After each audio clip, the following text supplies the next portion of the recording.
here today as the directors of Lorimer Nature Sanctuary to bring you on our endangered species walk to specifically talk about the endangered meadow jumping mouse. Just like Haley said, we're going to be talking about the meadow jumping mouse, the challenges it faces, and how we plan to educate and engage the public in its conversation. Let's get right into it.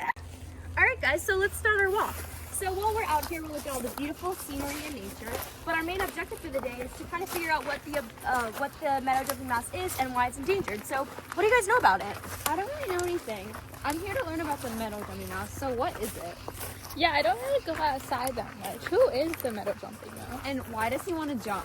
Well, no worries if you don't know. We're here to help. We're here to teach you and educate you on the species itself and why it's endangered.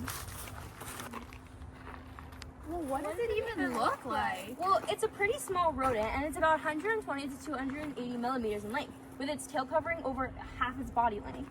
Yeah, it's got a really unique appearance. It's got yellow sides, a white underbelly, and a dark brown black backside, so it's very unique. Whoa, that's pretty freaky. Yeah, and with their hind legs, they can jump up to over 12 feet in one leap. Whoa, that's like an Olympic long jump. Yeah. So, at some point in their lives, these mice go under really big transformations. They bulk up 30 grams before the winter happens, so when they go and hibernate in burrows under the ground in leaf piles like this or make holes, they have enough food to restore them through the winter. Yeah, it's a really incredible example of nature and its resilience, especially for animals such as the meadow jumping mouse. But even these adaptations to natural developments aren't enough to protect the animal from different threats that exist in the society. Oh no, what kind of threat? I don't want it to get hurt, it's so cute. Habitat loss due to urban expansion, pesticide use, and climate change is driving the meadow jumping mouse toward extinction. Their grassland homes are shrinking, leaving them vulnerable to predators and starvation. Fragmented habitats make it impossible for these mice to find food, mates, and safe shelter. So, does anyone have any ideas that we could implement to try to help our little mouse friend? Well, we were thinking to raise awareness and engage the public, we could launch an initiative called Jump Into Action, Protecting New Jersey's Wildlife. That's such a cool idea. What sort of stuff would that program include? Well, this program would include where volunteers would come together to plant native grasses and stuff in invasive species. That's awesome. That's great. That's a great hiding place for the mice, yeah. Yeah, and then we could also create a social media where we could post different interactive like flyers and stuff and basically talk about all of the different traits that the meadow jumping mouse has and just reach out to a broader audience. Wow, this is such a great idea, guys. Good job. Okay, so can you guys tell me what you've learned today on our educational walk? I learned how important it is to protect endangered species. Yeah, and I learned that a meadow jumping mouse is a rodent with a long tail, and it lives in grassy areas. Wow, great. Yes.